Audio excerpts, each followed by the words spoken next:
It's the human condition. We are terrified by God, we are terrified by each other, and we are terrified by loneliness. It's the reason Jesus came into this world, and it's the reason we killed him. It's also the reason we need him. I read somewhere recently that if you love humanity, then you don't need a God telling you what to do. Why is it then that those who so often chant the mantra, "Love is all you need," never want to get onto a crowded bus? Kids, they love humanity. They long to crash into one another. They will sardine themselves into a single carriage, leaving the rest of the train empty just so that they can be together. They are, by and large and at heart, free, and as yet unshackled by the weight of sin that causes mankind to separate and isolate himself. Location matters. Humanity cannot be truly loved from a distance. Yes, we ought to send our gifts to the needy and the poor. But how can it be said that we love humanity when we help the Syrian whom we have not seen, yet ignore the widow next door whom we have seen? Mark 2, verse 15.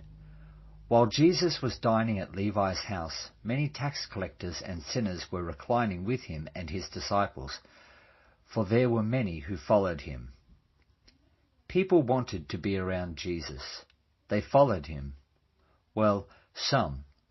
Many of those who were actually entrusted with the message to love your neighbour as yourself had trouble with Jesus' love for humanity. They felt that all this eating and drinking together with those on the fringe was going overboard.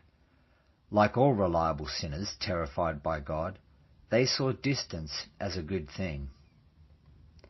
Jesus, however, thought that getting up close to those he loved was the most natural thing in the world.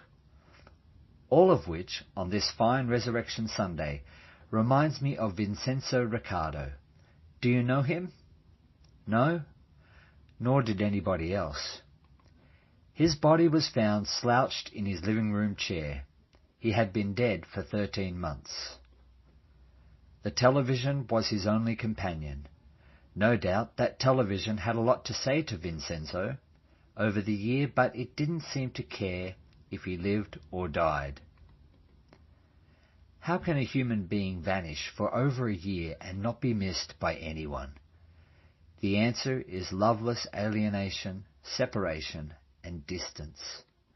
We want our solitude, our space, but in the end we pay dearly for it. And that's the reason Jesus came into the world, and it's why we celebrate the death and resurrection of Jesus as the Son of God. He loved this sardine tin of humanity. Drawing near to us was, for Jesus, the most natural thing in the world. It's also what has saved us from Vinny's fate. Jesus became our neighbour and loved us like no other man. He sought us out, the lost and the lonely Vincenzo Riccardos of this world, and he found us.